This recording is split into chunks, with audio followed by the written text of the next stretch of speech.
Abra a sua Bíblia na Epístola de Tiago, capítulo 5, e nós vamos ler do verso 7 ao verso 11. Tiago fica depois de Hebreu, já próximo do final do Novo Testamento.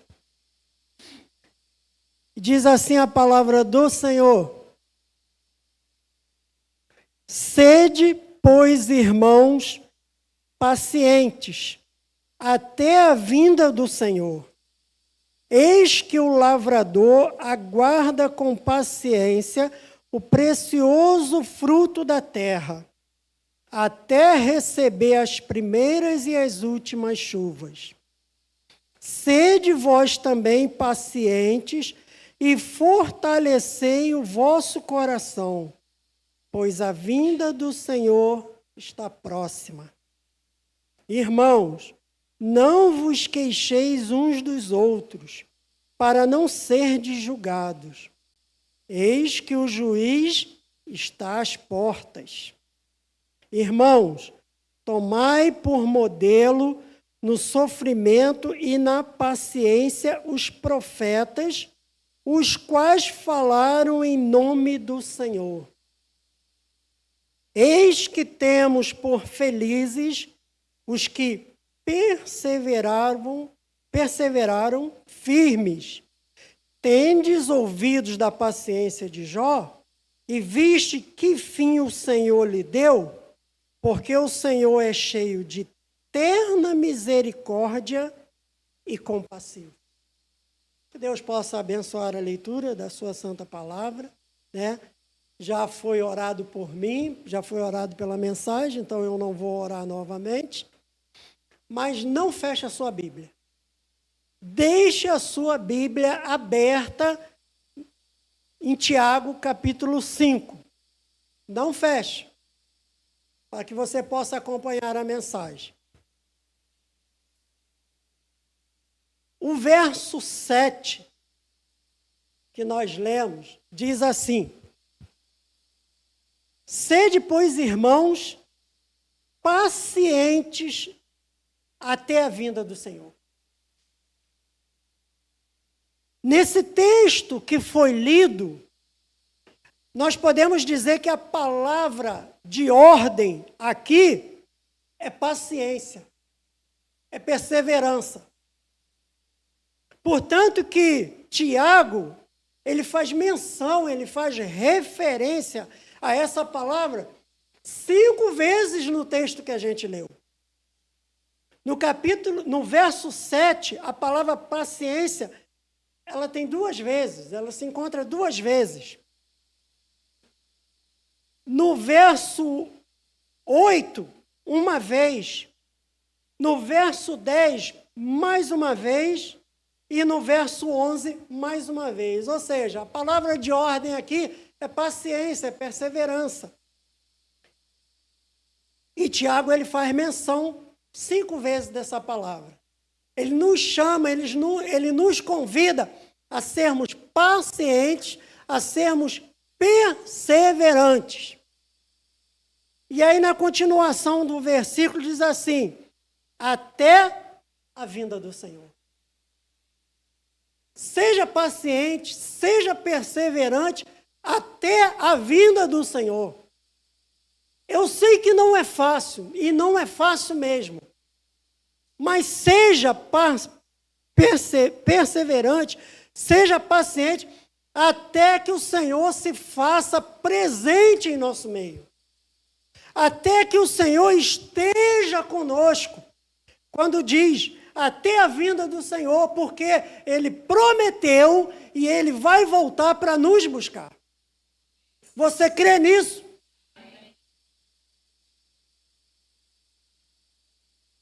Na parte B do verso 7, diz assim: Eis que o lavrador aguarda com paciência o precioso fruto da terra, até receber as primeiras e as últimas chuvas. É verdade? É verdade. É verdade isso que está aqui. É verdade que o lavrador, que o agricultor, ele planta e ele aguarda com paciência esse valioso fruto da terra. Ele aguarda. Ele tem paciência.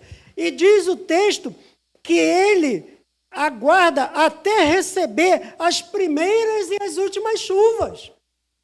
E ele fica ali aguardando esse valioso fruto da terra que ele plantou. Por isso a carta de Tiago, né, ele fala, eis que o lavrador aguarda com paciência. Nós cristãos, você que é servo, você que é serva, você que é cristão, você também precisa aguardar com paciência. Não o fruto da terra, mas o fruto do céu, que é Jesus Cristo, que prometeu ir preparar lugar para mim e para você, que prometeu que vai voltar para nos buscar. Se é admirável para o agricultor e para o lavrador esperar com paciência o fruto da terra, mais admirável é para nós, cristãos, aguardarmos com paciência o fruto do céu. Se para ele é admirável, para nós mais ainda. Porque a gente aguarda o Filho de Deus, Jesus Cristo.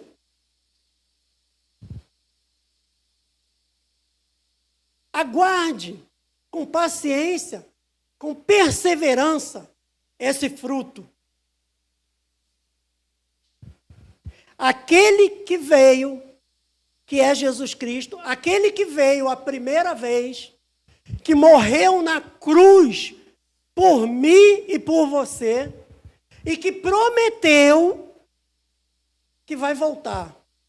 Ele veio, morreu na cruz para nos livrar da condenação do pecado. E ele vai voltar para, de uma vez por todas, aniquilar esse pecado. Pois nós viveremos com ele onde não haverá mais pecado.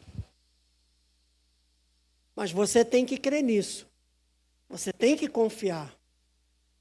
O verso 8 diz assim: sede vós também pacientes e fortalecei o vosso coração.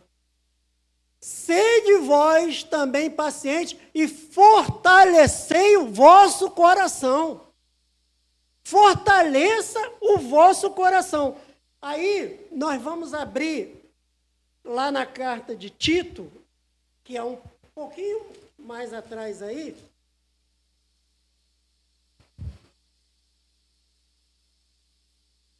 Tito, nós vamos ler Tito, capítulo 2,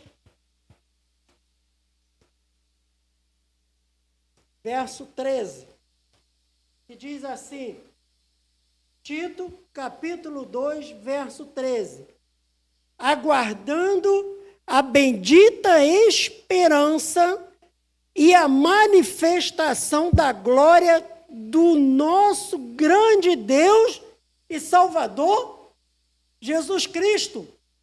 Eu vou ler novamente. Aguardando a bendita esperança e a manifestação da glória do nosso grande Deus e Salvador, Jesus Cristo. Então nós temos que aguardar a manifestação da segunda vinda do fruto do céu, que é Jesus Cristo. E essa manifestação tem que ser a nossa bendita esperança.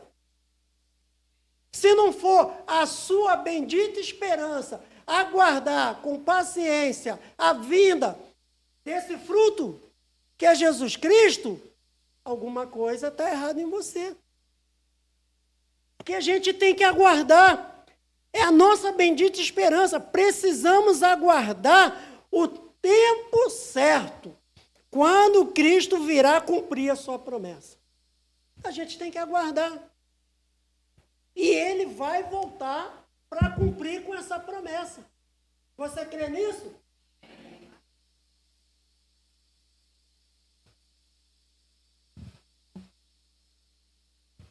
O verso 9 diz assim: irmãos, não vos queixeis uns dos outros, para não serdes julgados. Eis que o juiz está às portas. Perceba que aqui, primeiro, Tiago diz o que fazer. Agora, Tiago diz o que não fazer. Você percebeu isso? Primeiro ele diz o que fazer, agora Tiago diz o que não fazer. O que fazer? Verso 8. Sede vós também paciente e fortalecei o vosso coração, pois a vinda do Senhor está próxima. O que fazer? E o que não fazer? Verso 9. Irmãos, não vos queixeis um dos outros, para não serdes julgados. Eis que o juiz está às portas. Então aqui Tiago está falando o quê? Para não fazer. Não sejam impacientes uns com os outros. Isso aí a gente tem que aprender. É fácil? É fácil? Não, não é fácil. Porque tem hora que a gente quer pegar no pescoço do nosso irmão em Cristo, né? Mas a gente diz a palavra. A gente tem que o quê? Não sejam impacientes com os outros. Não reclamem. É fácil? É fácil? Essa semana mesmo, Maria José me chamou a atenção. Eu não sou perfeito. Para de reclamar, Josué. Não foi, Maria José? E outras vezes vai acontecer. Por quê? Eu não sou perfeito, mas a gente tem que aprender a não reclamar. Não condene, não façam julgamentos. É fácil? Não é, gente. Mas a palavra de Deus diz o que a gente não deve fazer. Não façam julgamentos precipitados. Deixem Deus julgar. Pois só Deus julga corretamente. Só Deus sabe fazer corretamente. Nós não vamos julgar corretamente. Então, não vamos fazer isso. Ele fará isso, Deus, fará isso na hora certa, no momento certo. Mas não cabe a nós fazermos. Quem vive buscando falta nos outros, presta atenção nisso. Quem vive buscando falta nos outros, se enfraquece. Quem vive buscando falta nos outros, se enfraquece. Para por aí? Não. Ele se enfraquece, ele enfraquece os demais e enfraquece a igreja. Olha o processo. Quem vive buscando falta nos outros se enfraquece, enfraquece os demais e enfraquece a igreja.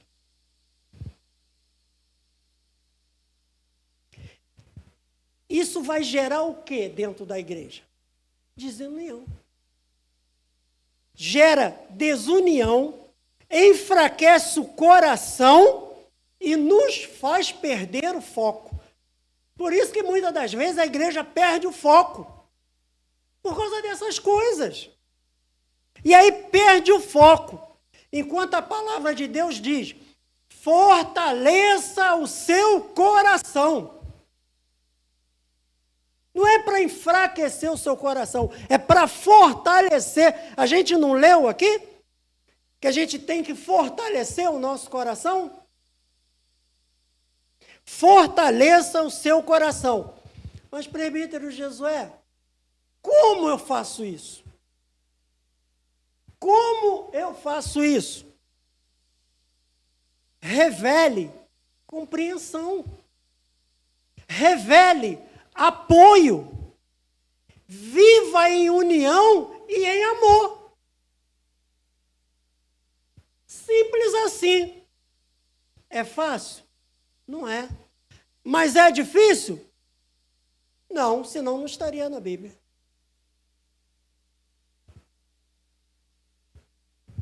O verso 10 diz assim: irmãos, tomai por modelo no sofrimento e na paciência os profetas, os quais falaram em nome do Senhor.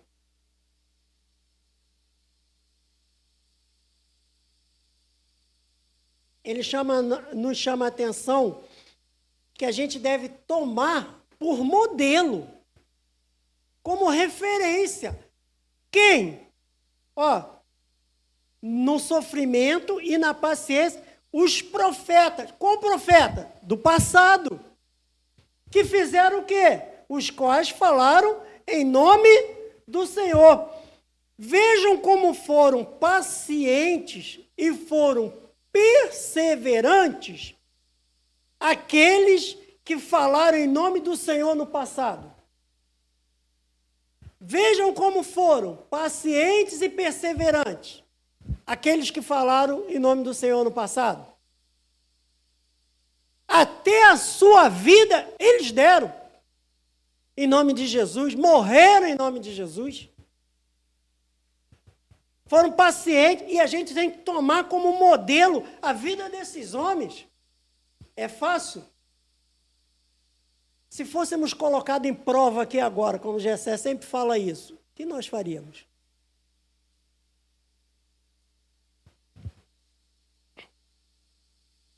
O verso 11 diz assim: eis que temos... Eu vou pegar a parte B do verso 11. Eis que temos, vou ler todo. Eis que temos por felizes os que perseveraram firmes. Perseveraram firmes. Tendes ouvido da paciência de Jó? Tendes ouvido da paciência de Jó? Todo mundo aqui conhece a história de Jó. Conhece ou não conhece? Você conhece a história de Jó? Homem fiel a Deus. Homem temente a Deus. Temente ao Senhor.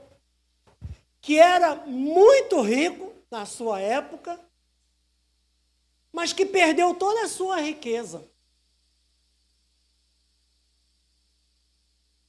E digo mais a você, perdeu a maior da sua riqueza. Perdeu seus 10 filhos num dia só, num momento só, numa tragédia.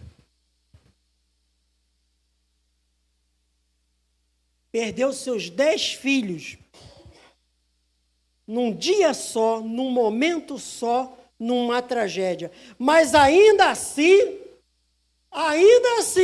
Jó foi um exemplo de paciência e perseverança. Aí você vai falar, mas como pode isso? Homem rico perde toda a sua riqueza, perde a sua riqueza maior, que são seus 10 filhos, no mesmo dia, no exato momento, numa tragédia, e mesmo assim continuou firme e perseverante no Senhor.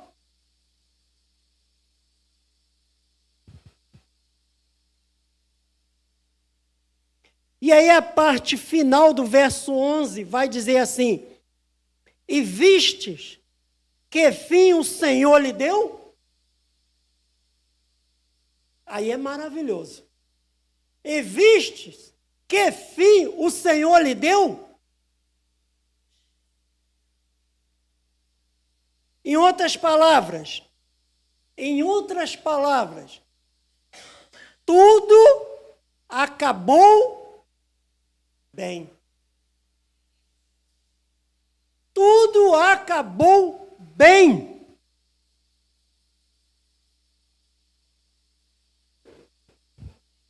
Aí eu falo para você, igreja, tenha paciência. Tenha paciência. Confie no Senhor, como Jó confiou, e tudo vai acabar bem. Tenha paciência, persevere.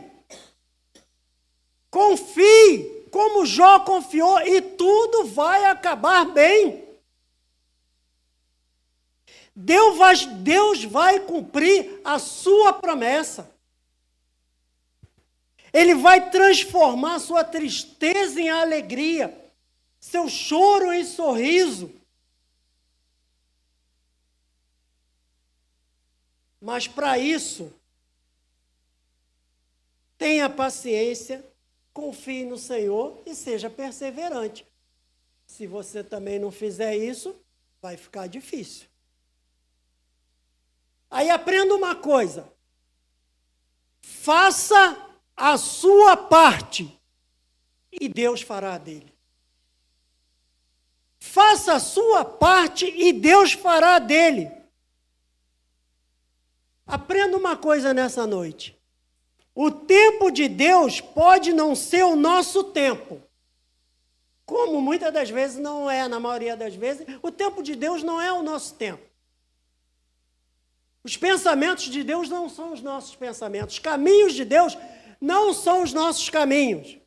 Mas aprenda uma coisa: os planos de Deus são perfeitos. Os planos de Deus, eles são perfeitos. E também saiba de outra coisa nessa noite. Saiba de outra coisa. E também saiba que Deus conta com você. Mas Deus não depende de você. Ele conta com você, mas Ele não depende de você.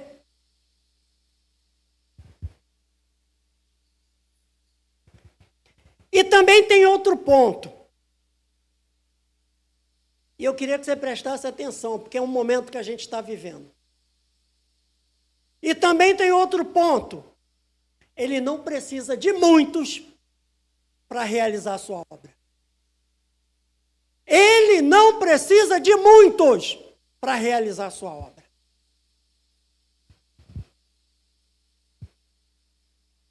E aí a gente vai ver na Bíblia um fato muito interessante que aconteceu no Antigo Testamento.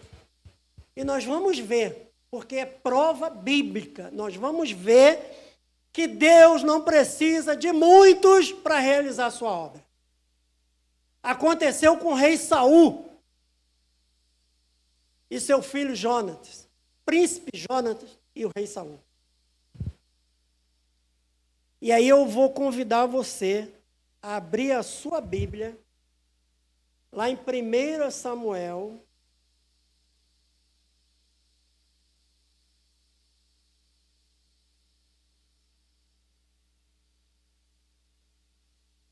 estou buscando aqui também.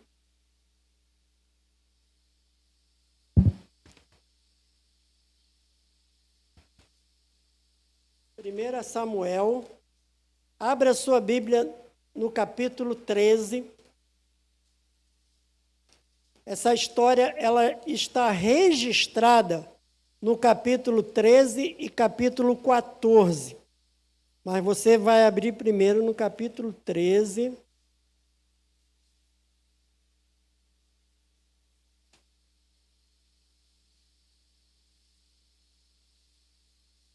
Minha Bíblia tem a folha muito fininha, se eu cuidar aqui, rasga.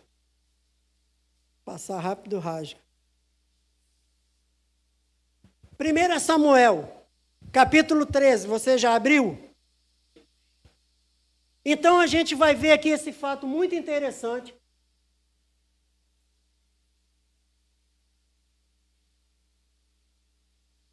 Muito interessante no Antigo Testamento, que mesmo poucos pode fazer uma grande obra.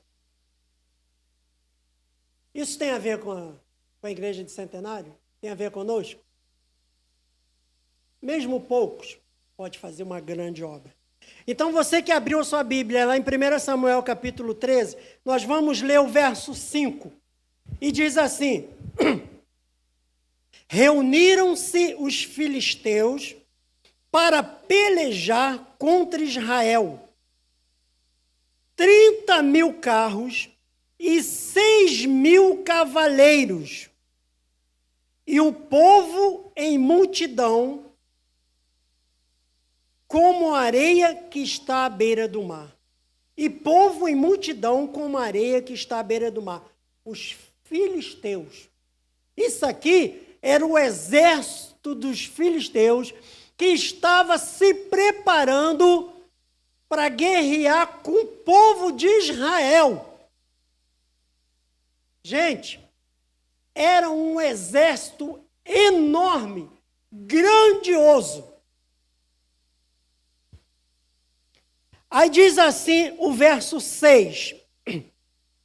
Vendo, pois, os homens de Israel que estavam em apuros, porque o povo estava apertado, esconderam-se pelas cavernas e pelos buracos, e pelos penhascos, e pelos túmulos, e pelas cisternas.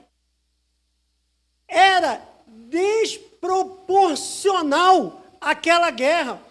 Era um pouquinho contra um montão. Não tinha como vencer.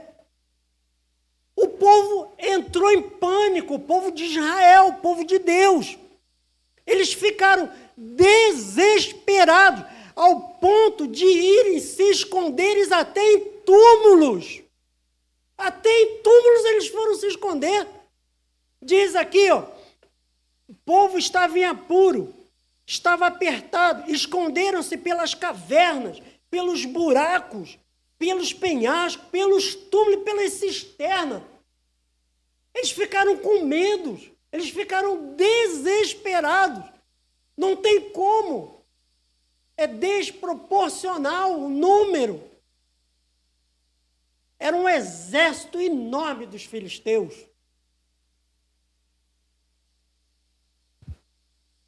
Aí nós vamos ver no capítulo 13, a parte B do verso 15, que diz assim, a parte B: logo Saul contou, o rei Saul, logo Saul contou o povo que se achava com ele, cerca de 600 homens. Saul, o rei de Israel, ele só tinha ali, para ele contar, 600 homens. O que 600 homens ia fazer com o exército dos filisteus? Não tinha como, gente. Aí no capítulo capítulo ainda é o 13. Aí no verso 19, 13, 19, diz assim: ora, em toda a terra de Israel, nenhum ferreiro se achava, porque os filisteus tinham dito para que os hebreus não façam espada nem lança.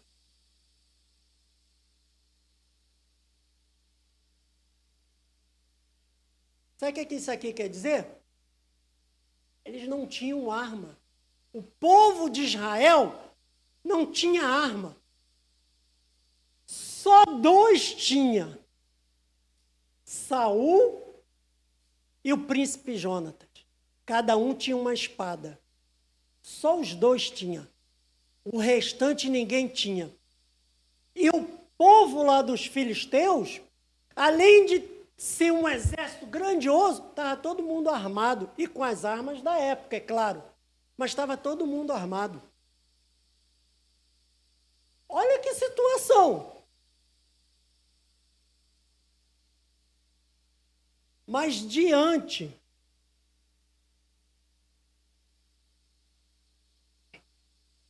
(13:15, 13:19), que a gente leu. Aí no 14, verso 2, diz assim: Saul se encontrava na extremidade de Gibeá, debaixo da romeira. Tem a versão que fala romanceira. Aí Saul estava debaixo da romeira, ou seja, debaixo de uma árvore. Desolado. Desanimado.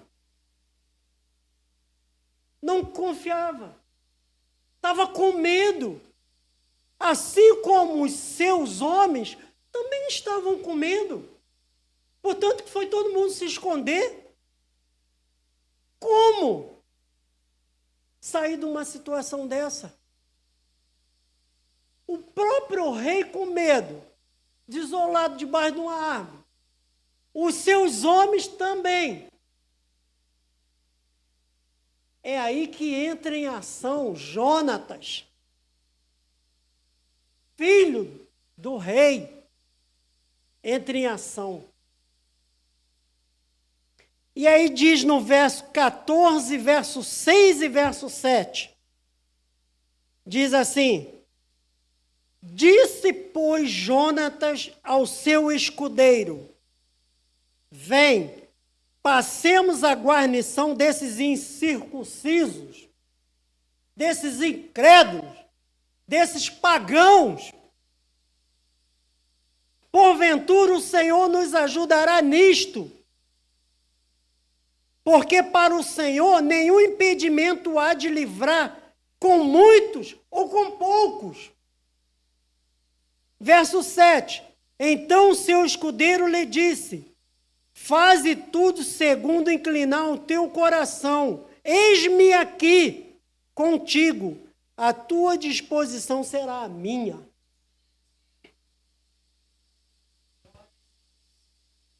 Jonatas, ele não tinha certeza da intervenção divina. Mas uma coisa ele sabia, que Deus era poderoso para livrar eles daquela situação. E agora aprenda uma coisa. Deus é irrelevante para Deus número. Sabe por quê? Porque Deus vê a fé no nosso coração. E Jonatas teve fé. E Deus agiu em cima da fé de Jonatas. Jonatas teve fé. Isso tem a ver com a realidade da igreja? Nós somos poucos, mas isso é irrelevante para Deus. O que Ele vê é a fé do nosso coração. Coração aqui é no meio, né? A gente fala que é aqui, mas é no meio. Ele vê é a fé do nosso coração. E Ele age segundo a nossa fé. Aí no verso 14, 13, diz assim: Então trepou Jonatas de gatinhas e o seu escudeiro atrás. E os filisteus caíram diante de Jonatas, e o seu escudeiro os matava atrás dele.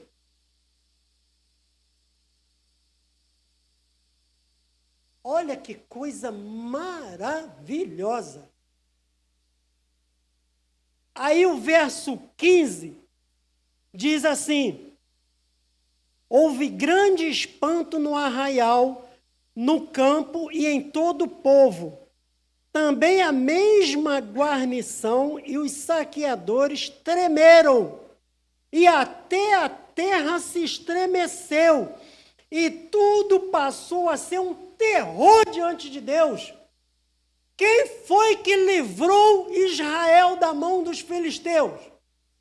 Foi Deus.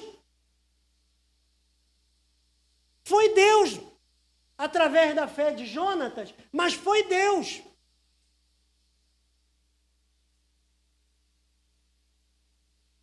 Creia, confie que você e Deus é muita gente. Você e Deus é muita gente. Creia nisso, confie nisso. Aí no 14:20 diz assim: então Saul e todo o povo que estava com ele se ajuntaram e vieram à peleja. E a espada de um era contra o outro e houve muito grande tumulto. Ou seja, os filisteus estavam se matando um ao outro. E quem fez isso? Foi Deus. Através da fé de Jonatas. E aí o povo de Israel, que estava escondido e que viu aquela situação, aí vieram para a guerra também. Saíram de lá do túmulo, dos buracos, das cisternas, de onde eles estavam e vieram. Mas por quê? Porque viram que a situação era diferente. Mas no início, estava todo mundo com medo. Até o rei Saul estava com medo.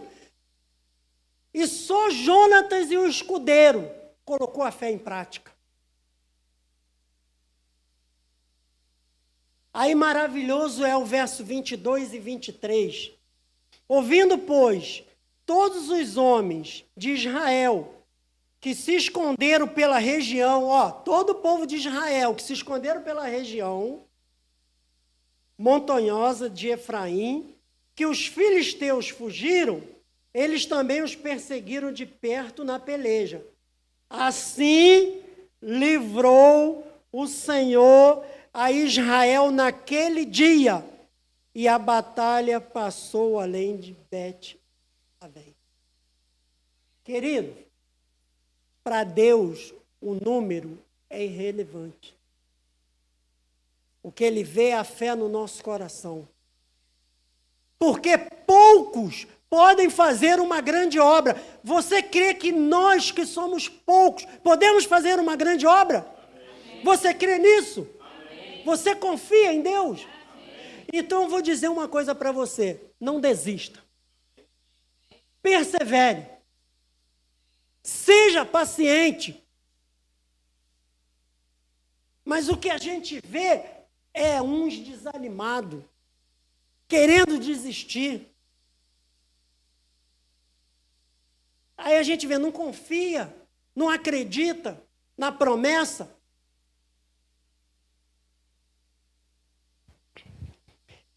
Deus é capaz de agir com muitos ou com poucos, porque Ele é Deus. Ele age com muitos, mas Ele age com poucos também. Para Deus o número é irrelevante, o que importa é a fé. Você e eu não podemos desistir. Sejamos pacientes e perseverantes, pois tudo acabará bem. Tudo acabará bem. E eu falava terminando, agora eu falo, estou declinando para o final da mensagem. Aprendi essa palavra declinando, fica um negócio assim, chique. Abra sua Bíblia em Hebreus, capítulo 10, verso 23. Hebreus 10, 23. Eu já estou declinando para o final da mensagem. Hebreus 10, 23 diz assim: guardemos firme a confissão da esperança, sem vacilar, pois quem fez a promessa é fiel. Guarde firme, não vacile, porque aquele que fez a promessa é fiel. Ele prometeu que ele vai voltar e ele vai te salvar. Ele vai te salvar. Mas para isso, você tem que guardar, você tem que ter paciência, você tem que perseverar até o dia que ele voltar. a palavra de Deus está dizendo, não vacile, aí você será salvo. E eu termino com o último versículo da noite, que está lá em 1 Coríntios. 1 Coríntios 15. É o último versículo e eu estou terminando. 1 Coríntios 15, 58. 1 Coríntios 15, 58. Portanto, meus amados irmãos, sede firmes, inabaláveis e sempre abundantes na obra do Senhor, sabendo que no Senhor o vosso trabalho não é vão. Eu termino aqui falando para você, sede firmes, inabaláveis, sempre abundante na obra do Senhor. Ou seja, aquele chamado que você tem, que Deus te chamou para a obra dele, continue fazendo, não desista, sede firmes, porque ele diz, sabendo que no Senhor o vosso trabalho não é vão. Por que não é vão? Porque você terá a recompensa. Ele vai te salvar no dia que ele voltar. Esse fruto do céu vai voltar. E ele vai dizer para você, o teu trabalho não foi em vão. Vem morar comigo.